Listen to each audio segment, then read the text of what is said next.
Buenas tardes, Sor Cristina. Buenas tardes, Padre Obispo. Estamos celebrando este hermoso miércoles, día 18 de noviembre. Mitad de semana. Víspera de la solemnidad de nuestra patrona, Santa María, Madre de la Divina Providencia. Y estamos iniciando hoy, desde este día 18 de noviembre hasta el 25 de noviembre, la Red Week, la Semana Roja. La Semana Roja. No porque seamos comunistas, sino que es una jornada de oración por la iglesia perseguida. Nos unimos a la Fundación Pontificia Ayuda a la Iglesia Necesitada, que lleva ya varios años celebrando esta jornada de oración.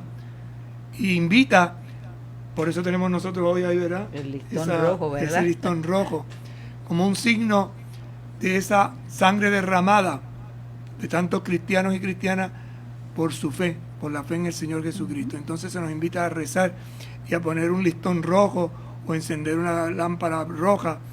Incluso una serie de monumentos a nivel mundial serán iluminados. De hecho, el arco de la Pontificia Universidad Católica de Puerto Rico, recinto de Ponce, estará iluminado. Y varias de las parroquias de la diócesis también se unen a esta campaña de oración visual y espiritual. Qué bien, y como parte de ese proceso, en orar por estas iglesias, ¿verdad? Por estos hombres y mujeres que han entregado su vida por defender la fe. Y además este año hay una intención muy especial, que es la pandemia del coronavirus. Esto es porque se quiere llamar la atención, sobre todo de los sacerdotes, religiosos y religiosas, agentes de pastoral, que asisten en primera fila a los enfermos y que corren grandes riesgos al desarrollar este servicio. Así que pon tu listón rojo como una expresión, como un signo de esta iglesia que ora por los perseguidos, por causa de la justicia, por causa del Evangelio. Así mismo, Padre, y también seguimos orando, ¿verdad?, por todos nuestros hermanos de Centroamérica ante el paso de este huracán que ha afectado tanto a Nicaragua, Honduras y El Salvador, así para que el Señor les acompañe y les proteja también. Nosotros tenemos experiencia, ¿verdad?, y sabemos lo duro que es y lo difícil. Si aún con nuestras condiciones nos vimos tan afectados, cuanto más estos pueblos que viven también situaciones de fragilidad y vulnerabilidad. Claro, seguro que sí, así que vamos a pedir al Señor que nos acompañe en esta tarde, unidos a esta jornada de oración y por estos pueblos hermanos. Señor Jesucristo, tú que nos acompañas en el camino de la vida, te pedimos que enciendas nuestros corazones con el fuego de las Escrituras, para que participando en tu mesa seamos fortalecidos en el amor y la unidad. Y así lleguemos a ser auténticos servidores del reino. Tú que vives y reinas por los siglos de los siglos. Amén. Santa María de Guadalupe, ayúdanos a ser discípulos misioneros. San Juan Diego, ayúdanos a ser discípulos misioneros. Beato Carlos Manuel, ayúdanos a ser discípulos misioneros. Bien, hemos estado compartiendo durante estos días este 7º capítulo, fortalecer la educación de los hijos, y en el día de ayer veíamos bajo el tema de transmitir la fe, y ese transmitir en la fe desde el hogar, donde el Papa nos dice que es recibir la hermosura de la fe, es el hogar es el lugar para recibir esa hermosura de la fe. Por eso hay que acompañar la fe de los hijos y transmitir a los hijos la fe en una familia misionera. Por eso es importante ese anuncio del Evangelio, pero desde el testimonio. Este capítulo lleva sobre todo las claves, ¿verdad?, desde el número 259 al 290, fortalecer la educación de los hijos. Es función educativa de la familia en dos elementos clave: la formación ética y la socialización primaria. En formación ética tenemos: generar confianza, educar la voluntad y el desarrollo de hábitos, hacer que el niño descubra por sí mismo los valores, modo inductivo, mostrar el bien, cultivar la libertad, desarrollar principios interiores y advertir las consecuencias de las malas acciones. Además, despertar sentimientos hacia el mundo y hacia los otros, experimentarlos como hogar. replantear hábitos de consumo, generar y apoyar procesos de maduración afectiva. Educar en la sexualidad. Por lo tanto, la familia se convierte en una escuela de libertad y del discernimiento. Desde una formación ética, nos abrimos también a la socialización primaria. Enseñar a percibir las razones y la hermosura de la fe. Y utilizar recursos adecuados y sugerencias, como son los símbolos, los gestos, las narraciones. Y orar en familia. Es lo que da fundamento, ¿verdad? Familia que reza unida. Permanece unida. Y como dicen las hermanas de Fátima, familia. Pequeña iglesia. Y familia que tiene a Cristo. Llevar a Cristo a la familia y la familia a Cristo. Eso nos lleva entonces a dar un paso más en esta reflexión de esta hermosa exhortación. Y nos vamos ahora al capítulo 8, que lleva como título Acompañar, discernir e integrar la fragilidad. Fíjate que vamos entonces a hablar de la fragilidad, de estas situaciones en las cuales experimentamos en el ámbito familiar nuestras debilidades, que hay que acompañar, que hay que discernir y que tenemos que integrar de una manera colectiva, ¿verdad? Y en este capítulo 8 vamos a estar viendo los temas sobre la gradualidad en la pastoral, discernimiento de las situaciones llamadas irregulares, circunstancias atenuantes en el discernimiento pastoral, normas y discernimiento, la lógica de la misericordia pastoral. Esto se comprende de los números 293 hasta el 312, números que nos van a ir guiando con las sabias palabras del Papa Francisco. En el numeral 291 nos dice el Papa: los padres sinodales han expresado que aunque la Iglesia entiende que toda ruptura del vínculo matrimonial va contra la voluntad de Dios, también es consciente de la fragilidad de muchos de sus hijos. Este número entonces nos va a llevar a reflexionar sobre cómo la Iglesia debe acompañar a los hijos e hijas más frágiles. Entiéndase, matrimonios, ¿verdad? Personas que, hijas de la Iglesia, hicieron una opción, pero en su fragilidad han llegado a la ruptura, a la separación. Iluminada por la mirada de Jesucristo, mira con amor a quienes participan en su vida de modo incompleto, reconociendo que la gracia de Dios también obra en sus vidas, dándoles la valentía para hacer el bien, para hacerse cargo con amor el uno del otro y estar al servicio de la comunidad en la que viven y trabajan. Fíjate cómo dice, ¿no? Iluminada, la Iglesia que es consciente de la fragilidad de muchos de sus hijos, iluminada por la mirada de Jesucristo. Por lo tanto, no vamos a mirarlo sociológicamente, no vamos a mirarlo psicológicamente, vamos a mirarlo desde la fe, desde Jesucristo. Y dice, mira con amor a quienes participan en su vida de modo incompleto, reconociendo que la gracia de Dios también obra en sus vidas. Porque una persona se haya separado o se haya divorciado, no quiere decir que Dios no le dé gracia para actuar.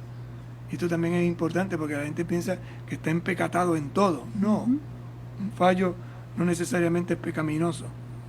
¿Y qué hace esta gracia de Dios?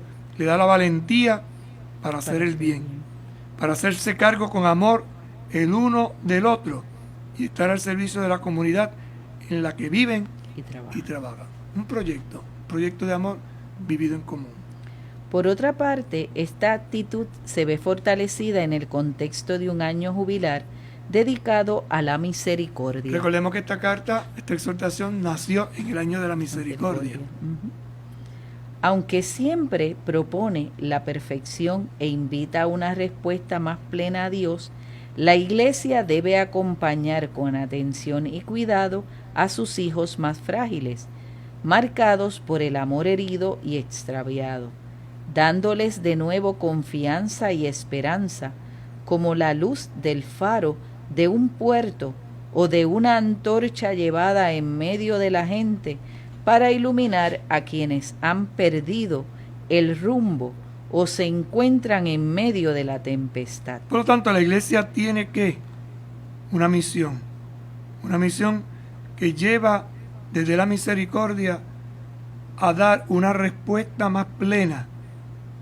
Y ciertamente la iglesia propone la perfección, el mantenerse unido en fidelidad, pero a veces hay que acompañar con atención y cuidado a los hijos más frágiles, que están marcados por el amor herido, el amor extraviado, de tal manera que puedan recuperar la confianza, la esperanza, como una luz en medio de este camino, en esta navegación, una luz que es como un faro que ilumina, conduce y guía. Por eso el Papa nos dirá, no olvidemos que a menudo la tarea de la iglesia se asemeja a la de un hospital de campaña. Esto es importante, esto hace la experiencia, ¿no?, que en medio de la guerra, en medio del combate, pues hay un hospital de campaña que no tiene todas las, podríamos decir, facilidades plenas y completas de un hospital, pero que por lo menos soluciona, remedia, ayuda. El matrimonio cristiano, reflejo de la unión entre Cristo y su iglesia, se realiza plenamente en la unión entre un varón y una mujer, que se donan recíprocamente en un amor exclusivo y en libre fidelidad. Se pertenecen hasta la muerte y se abren a la comunicación de la vida, consagrados por el sacramento que les confiere la gracia para constituirse en iglesia doméstica y en fermento de vida nueva para la sociedad. Este número vuelve a reafirmar los principios básicos del matrimonio cristiano, del sacramento. Es reflejo de la unión entre Cristo y su iglesia. Se realiza plenamente entre la unión de un hombre y una mujer, que se donan recíprocamente un amor exclusivo y en libre fidelidad. Y esto lo hemos dialogado aquí. El Papa hace como un resumen, ¿verdad?, de toda esta doctrina, que es importante entenderla, pero lo más importante es vivirla.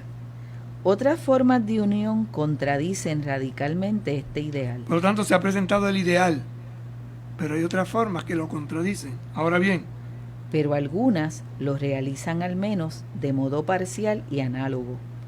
Los padres sinodales expresaron que la Iglesia no deja de valorar los elementos constructivos en aquellas situaciones que todavía no corresponden o ya no corresponden a su enseñanza sobre el matrimonio. Quizás lo que vaya a decir suena un poco chusco, pero mientras estaba leyendo esto, usted, hermana, yo estaba pensando en el cuento de los 3 cerditos. ¿Y por qué? Vamos a ver. ¿Se acuerda del cuento de los 3 cerditos? Sí, padre. ¿En qué consiste el cuento de los 3 cerditos? Tienen 3 casas. Una es de cartón o de madera, ¿verdad? Una es de madera y una es de cemento. Hay 3 realidades. Una es de paja. Uh-huh. Una es de paja, la otra de madera o cartón. Y la otra de piedra. Y venía el lobo. Uh-huh. Y sopló sobre la de cartón y la tumbó. Y el cerdito corrió a la otra casa. Uh-huh. Y se metió en la de cartón. Y sopló. No, en la de madera. Y sopló y también se cayó. Y se fueron los otros dos corriendo a la de cemento. Y sopló y no la pudo tumbar. Por eso pienso en eso, porque es lo que, de una manera práctica, ¿no? Lo que dicen los padres sinodales. Sí. Vamos a ver, los padres sinodales expresaron que la Iglesia no deja de valorar los elementos constructivos en aquellas situaciones que todavía no corresponden y ya no o ya no corresponden a su enseñanza sobre el matrimonio. ¿Y qué tiene que ver los cerditos? Pues que los cerditos yo lo comparo con, no los cerditos, la casa. La casa. La comparo con el matrimonio. Ok. Hay matrimonios que son de cartón, hay matrimonios que son de madera y hay matrimonios que son de piedra. Uh-huh. Nosotros creemos que la más sólida es la de piedra Y esa es la que se constituye sobre Jesucristo, que es la base fundamental. Por eso cuando vienen los problemas, se cae la de cartón, se cae la de madera, pero no se cae la de piedra. Por eso me vino a la mente esa comparación, ¿no? La iglesia, a través de los padres conciliares, sinodales, perdón, no deja de valorar los elementos. O sea, valora el elemento del cartón, valora el elemento de la madera, pero el más fuerte es la piedra. Hasta que lleguemos a la piedra, por lo menos tenemos una casita de cartón, tenemos una casita de madera. O sea, ¿qué quiero decir con esto? Que hay experiencias, entonces, lo perfecto es, lo mejor es, pero es un camino, es maduración. Y este camino hay que acompañarlo. Por eso decía que quizás pueda sonar un poco chusco. No, pero padre, tiene su lógica, porque la vulnerabilidad, ¿verdad? En los procesos y en los caminos que se van dando, nos podemos derrumbar en ciertos momentos dados, pero hasta que llegamos a lo sólido. Por eso el acompañamiento tan importante en este proceso, cómo discernir e integrar, ¿verdad?, la fragilidad desde un acompañamiento. ¿Cómo entonces yo tener las herramientas claves para poder fortalecer mi matrimonio, para poder fortalecer el hogar? Pues entonces tengo que empezar desde lo más básico, desde lo más vulnerable, para llegar a lo firme. Y ahí es donde entonces podemos releer el principio del número 292, donde se da el ideal, la perfección, el matrimonio cristiano. Estamos hablando de matrimonio cristiano. Reflejo de la unión entre Cristo y su iglesia, se realiza plenamente ¿en qué? En la unión entre un varón y una mujer, que se donan recíprocamente en un amor exclusivo y en libre fidelidad. Además, se pertenecen hasta la muerte y se abren a la comunicación de la vida, consagrados por el sacramento que les confiere la gracia para constituirse en iglesia doméstica y en fermento de vida nueva para la sociedad. Ahí tienes toda la síntesis hermosa de lo que es el sacramento del matrimonio para nosotros los cristianos católicos. Cartón, madera, cemento. El ideal es el cemento. Lo otro es un proceso de maduración y, como usted decía ahorita, de acompañamiento. Gradualidad en la pastoral. Gradualidad, progreso, ¿no? Se va creciendo y no todo se entiende de golpe y porrazo, es una maduración progresiva. Los padres también han puesto la mirada en la situación particular de un matrimonio solo civil o, salvadas las distancias, aún de una mera convivencia en la que, cuando la unión alcanza una estabilidad notable mediante un vínculo público, esta está connotada de afecto profundo, de responsabilidad por la prole, de capacidad de superar las pruebas. Puede ser vista como una ocasión de acompañamiento en la evolución hacia el sacramento del matrimonio. Interesante cómo lo va presentando, ¿verdad? Ha puesto la mirada en la situación particular de un matrimonio solo civil. ¿Por qué? Porque quizás no han madurado lo suficientemente en la fe para llegar al sacramento. Entonces es mejor esperar. O, aún más, salvadas las distancias, fíjate cómo dice, salvadas las distancias, aún de una mera convivencia, en la que, cuando la unión alcanza una estabilidad, y entonces pone unas características, que si uno las lee con calma, se da cuenta que son la base y el fundamento para el sacramento. Pero ellos no se sienten todavía lo suficientemente maduros, no sienten todavía la decisión en libertad para hacer esta opción. Sin embargo, ya están viviendo eso. Entonces, ¿qué hace la iglesia? Acompaña hasta que puedan, a través de ese acompañamiento, evolucionar hacia el sacramento del matrimonio. No hay que quemar etapas, hay que madurar. A veces dos jóvenes, por su inmadurez, pueden adelantar acontecimientos. Por ejemplo, tener un hijo. No por tener un hijo se tienen que casar sacramentalmente. Entonces, ¿cómo acompañar esa situación, esa maduración en la fe y sobre todo en el aspecto psicológico y afectivo? Y que en el proceso ellos puedan darse cuenta, mira, sí podemos entonces llevar esto a otro nivel, o sea, poder ir al sacramento del matrimonio porque entendemos que sí podemos unir nuestra vida. Mientras tanto, pues puede haber esa vulnerabilidad y entonces volvemos, padre, a la casa de los cerditos, o la de cartón o la de madera, mientras tanto, hasta que entonces lleguemos a la de piedra. Es muy importante entender esto, porque a veces podemos ser muy duros, muy rígidos, con experiencias que observamos. No ha habido una catequesis lo suficientemente fuerte, no ha habido una iniciación cristiana. Hermano, uno no recibe un sacramento por recibirlo. El sacramento no es una ceremonia, el sacramento es una experiencia de fe que la asume, la celebra aquel que verdaderamente pone a Jesucristo en el centro de su vida. Por otra parte, es preocupante que muchos jóvenes hoy desconfíen del matrimonio y convivan, postergando indefinidamente el compromiso conyugal, mientras otros ponen fin al compromiso asumido y de inmediato instauran uno nuevo. Los extremos, ¿verdad?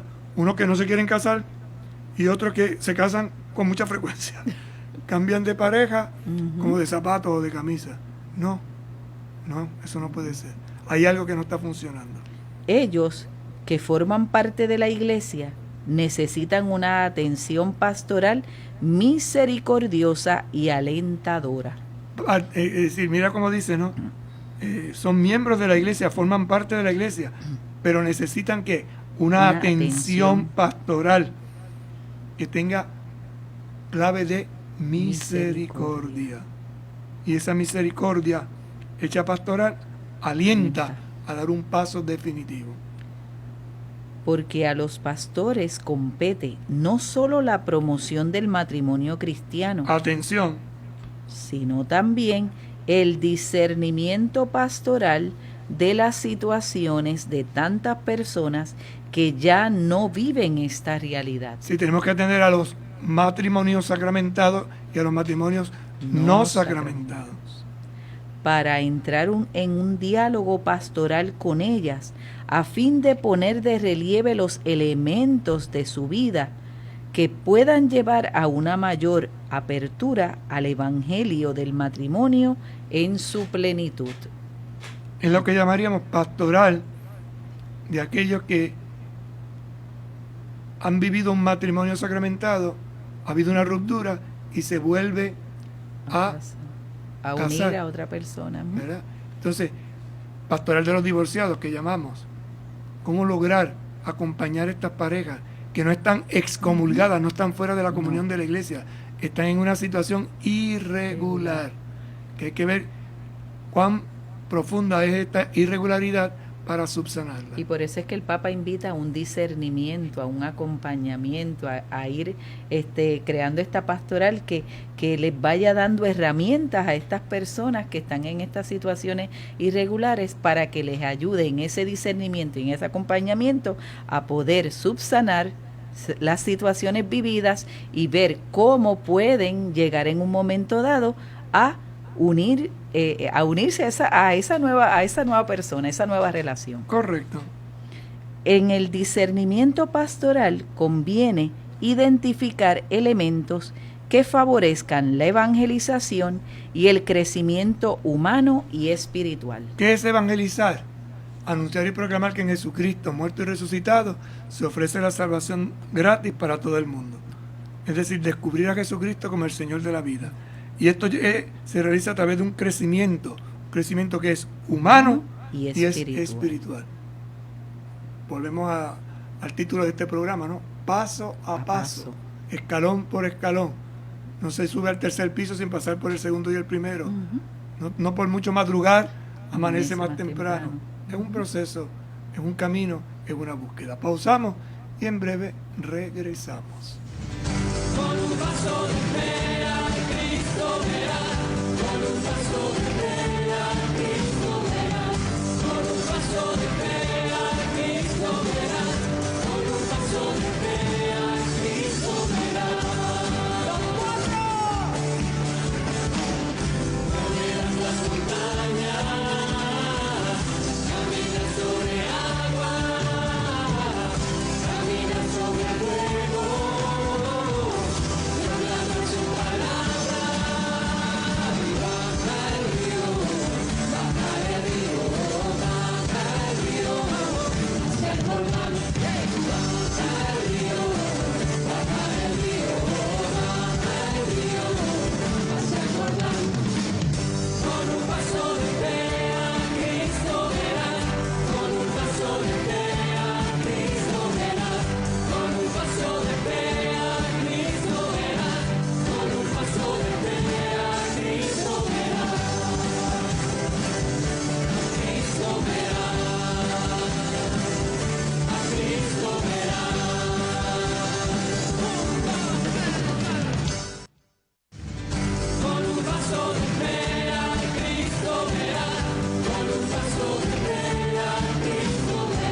Bien, continuamos compartiendo en este su programa Mi Camino de Fe, pasito a pasito, la alegría del amor, la exhortación apostólica del Papa Francisco sobre el amor en la familia, y hemos dado inicio al capítulo 8, acompañar, discernir e integrar la fragilidad, ¿verdad? Y el Papa nos decía que la Iglesia debe acompañar a los hijos más frágiles y el matrimonio cristiano y otras formas de unión. Y nos invitaba a verlo desde una gradualidad en la pastoral, en un discernimiento pastoral ante el matrimonio civil o de mera convivencia. Y así que estamos compartiendo entonces con ustedes este 8 capítulo y vamos a seguir dando pasos en este recorrido. Papa nos invita ahora a valorar los signos del amor, del matrimonio civil o de la convivencia de hecho. Fíjate qué interesante, porque es valorar. Hay unos elementos en el matrimonio civil que no simplemente, tú estás casado, y como desechar eso, no. Un evangelizador escucha, valora, aplaude, pero invita a mejorar. Como una casita de cartón, pues una casita. Pero si puedo tener una de madera, pues mejor hago de la madera. Y si la puedo tener de cemento, mejor todavía. Entonces, con esta comparación simple y sencilla, miramos un conjunto, una casa, donde habitar que una familia, cómo se constituye esa familia, y desde ahí proyectarnos. Nos dirá el numeral 294. La elección del matrimonio civil, o en otros casos de la simple convivencia, frecuentemente no está movida por prejuicios o resistencias a la unión sacramental, sino por situaciones culturales o contingentes. Hay gente que se casó civilmente o convive, no por mala voluntad, es que hay situaciones culturales, no ha habido una evangelización profunda, o hay situaciones un poquito delicadas que conviene esperar. Entonces, un agente pastoral, cuando acompaña, tiene que tener esa sensibilidad para valorar lo positivo y ver cómo se encamina eso que es positivo a lo mejor, a la perfección. Por eso la importancia de ese acompañante, la escucha, Padre. Y eso le podrá dar discernimiento de cómo orientar a esta pareja en esta unión, ¿verdad?, a nivel de lo civil. Ahora bien, para esto se necesita tener una experiencia clara y profunda de su vivencia matrimonial como sacramento, porque nadie da lo que no tiene. En estas situaciones podrán ser valorados aquellos signos de amor que de algún modo reflejan el amor de Dios. Por ejemplo, el amor de un hombre a una mujer, eso es, haya sacramento o no haya sacramento, eso es un valor. Entonces, valorar eso, que se aman, que se cuidan, que se protejan, que se ayudan. Sabemos que crece continuamente el número de quienes, después de haber vivido juntos durante largo tiempo, piden la celebración del matrimonio en la iglesia. A veces uno oye expresiones, es que yo no estoy seguro, como que lleva 20 años y todavía no está seguro, ¿y cuándo te vas a dar? O sea, es el miedo a dar el paso, a dar el salto, ¿no? A tirarse en la aventura, de hacer de eso algo mejor, algo perfecto en lo humanamente posible, ¿verdad? La simple convivencia a menudo se elige a causa de la mentalidad general contraria a las instituciones y a los compromisos definitivos. Hay gente que le tiene miedo a todo lo que huele a institución, y el matrimonio es una institución. Sí. Ay, no, es que eso es muy complicado. O un compromiso definitivo para toda la vida. Ay, no, vamos a vivir, vamos a ver si esto funciona. Llevan 50 años, 60 años. Todavía están buscando si funciona. Pero ya es hora de que den el salto a la funcionalidad. Pronto, pero también porque se espera adquirir una mayor seguridad existencial, trabajo y salario Cuando fijo. tengo un buen trabajo, cuando tengo un salario, yo me caso contigo. Pero si la vida precisamente está en eso, ¿no? En aventurarse, correr juntos, en avanzar juntos, en ayudarse.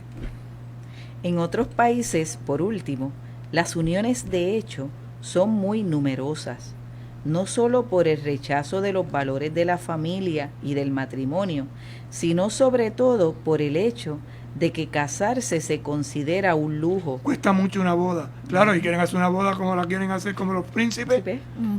Pero no es necesario una fiesta, no es necesario un vestido estrambótico, extraordinario, Seguro. de larga cola y florecita Que por va a aquí. ser por unas horas nada más. No, hombre, no. Por las condiciones sociales, de modo que la miseria material impulsa a vivir uniones de hecho. Mira, pero nos juntamos y cuando podamos, pues, porque yo quiero una fiesta, a veces un tanto, perdonen, quizás voy a ser muy duro en esto, ¿no? Pero un tanto ridículo. Viven juntos. Ay, porque mi ilusión fue casarme de blanco, un traje de novia larguísimo. Pero ¿qué tiene que ver eso? Pero es un condicionamiento. Pero es preciso afrontar todas estas situaciones de manera constructiva. Es interesante, el Papa dice, eres pastor, eres acompañante, acompáñalo, mira esto afróntalo de una manera constructiva, no burlándose. Para esas personas eso tiene valor, vestirse de blanco, por eso decía ahorita que entiendan lo que queremos decir. Su ilusión era eso, pues vamos a cumplirlo, pero que eso no sea un impedimento, que no sea un impedimento. Tratando de transformarlas en oportunidad de camino hacia la plenitud del matrimonio y de la familia a la luz del Evangelio. Una oportunidad de un camino, ¿hacia dónde? Hacia la plenitud del matrimonio. ¿Cuál es la plenitud del matrimonio? El sacramento, según nuestra fe. Y de esa familia a la luz del Evangelio. Clave del Evangelio, clave del amor, clave de Jesús. Se trata de acogerlas y acompañarlas con paciencia y delicadeza. Acoge, acompaña, pero ese acompañamiento que sea con paciencia y con delicadeza. Es lo que hizo Jesús con la samaritana.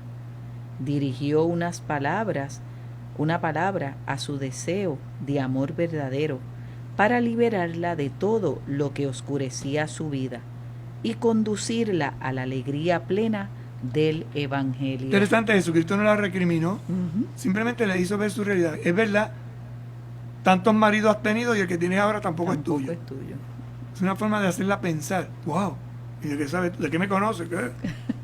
Y cuando ya se vio, porque alguien se lo dice con respeto, pero se lo dice, entonces ella se da cuenta de lo que está viviendo y entonces toma una decisión, cambia su vida.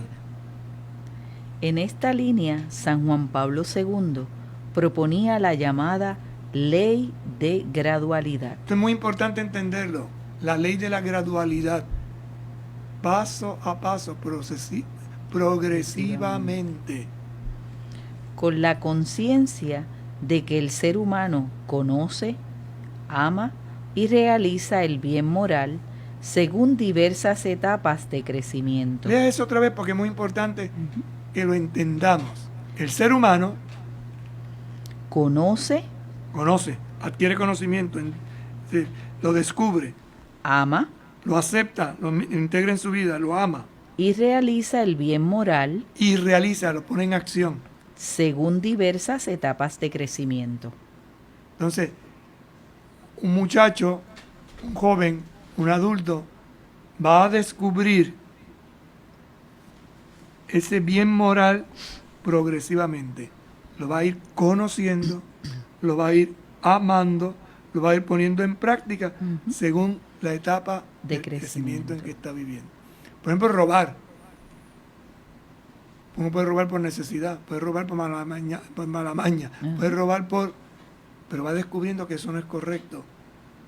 Se ha constituido como un hábito, pero entonces lo canaliza, recibe una palabra, se le anima, se le alienta. Lo mismo pasa en la vida afectiva, en la vida del amor.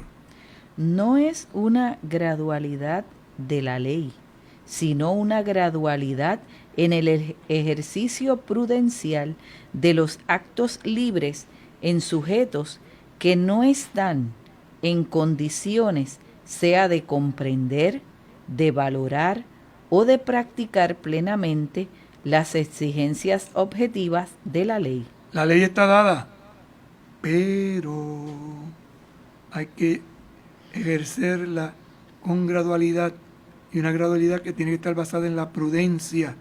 ¿De qué?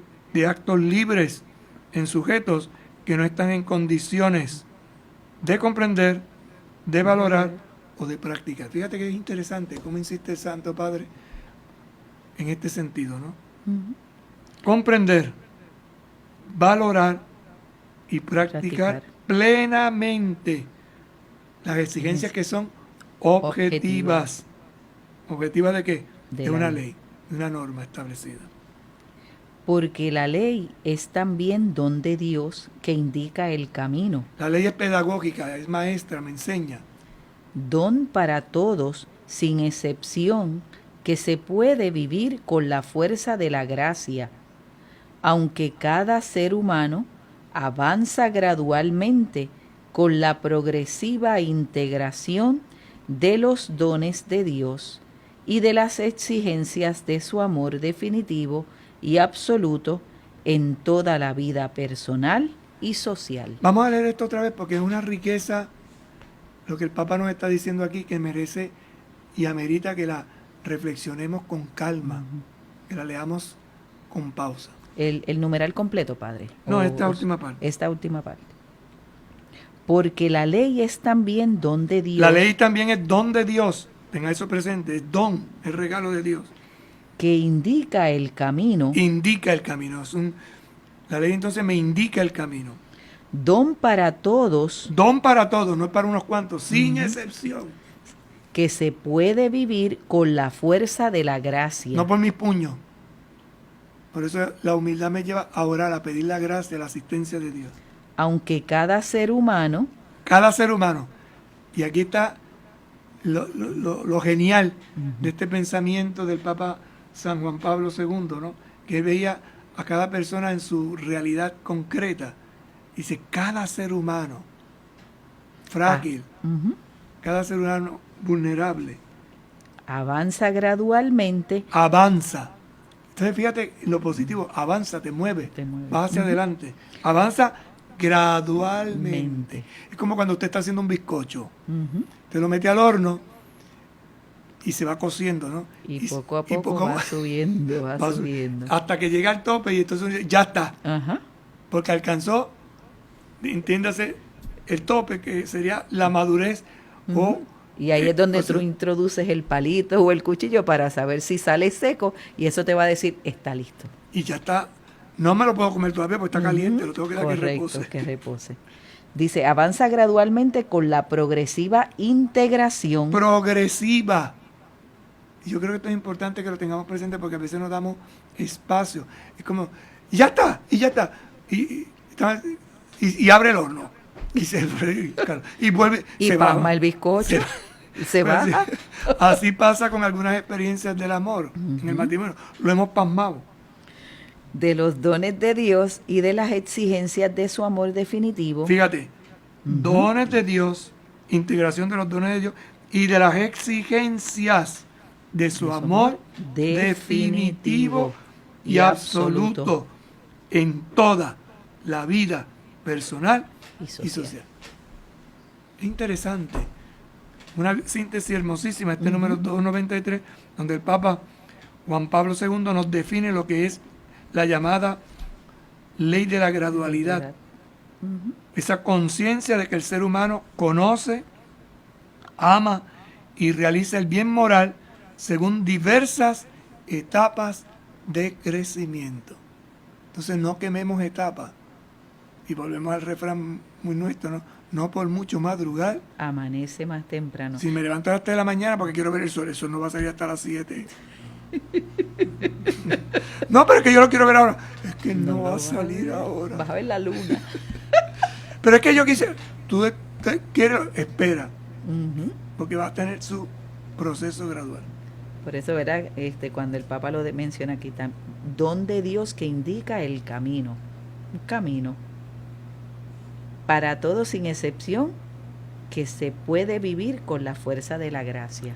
Porque a veces queremos vivir las cosas con nuestros puños, con nuestra fuerza. Ujú. Y no, mi fuerza está en el Señor. Todo lo puedo, dirá el apóstol, ¿verdad? En Cristo que me conforta. Y esto se aplica a todo, no simplemente a lo que me gusta a mí, sino a aquello que a veces me cuesta, pero apoyado en el Señor por su gracia, puedo seguir adelante. Correcto. Ahora pasamos a otro, damos otro pasito, Padre. Pero el tiempo se nos va acabando. Ah, Nos quedan Ave 3 María. minutitos. Así que en estos 3 minutitos, pues vamos a repasar un poquito este número, porque yo creo que es bien interesante, ¿no? No es una gradualidad de la ley, sino una gradualidad en el ejercicio prudencial de los actos libres en sujetos que no están en condiciones, sea de comprender, de valorar o de practicar plenamente las exigencias objetivas de la ley. El Papa es tremendamente humano. ¿De dónde lo aprende? De Jesús, que es tremendamente humano. Por eso un acompañamiento de un agente de pastoral tiene como modelo a Jesucristo, y por eso decía un numeral anterior, ¿verdad? Iluminados por la mirada de Jesús. ¿Cómo miraría Jesús a esta pareja, a esta persona? ¿Cómo le va a ayudar? Pues con esa ley de la gradualidad, porque la ley es también don de Dios, y ya lo dijimos, indica el camino, don para todos sin excepción, que se puede vivir con la fuerza de la gracia. Vamos a pedirle al Señor esa fuerza, esa gracia, que nos ayude a seguir hacia adelante, viviendo en fidelidad nuestro compromiso de amor. Jesús, María y José, en ustedes contemplamos el esplendor del verdadero amor. A ustedes confiados nos dirigimos. Santa Familia de Nazaret, haz también de nuestras familias lugar de comunión y cenáculo de oración, auténticas escuelas del Evangelio y pequeñas iglesias domésticas. Santa Familia de Nazaret, que nunca más haya en las familias episodios de violencia, de cerrazón y división, que quien haya sido herido o escandalizado sea pronto consolado y curado. Santa Familia de Nazaret, haz tomar conciencia a todos del carácter sagrado e inviolable de la familia, de su belleza en el proyecto de Dios. Jesús, María y José, escuchen, acojan nuestras súplicas. amén. El Señor esté con ustedes. Y con tu espíritu. Les bendiga y les acompañe el buen Dios Todopoderoso, Padre, Hijo y Espíritu Santo. Amén. Hasta mañana, si Dios quiere. Buenas tardes.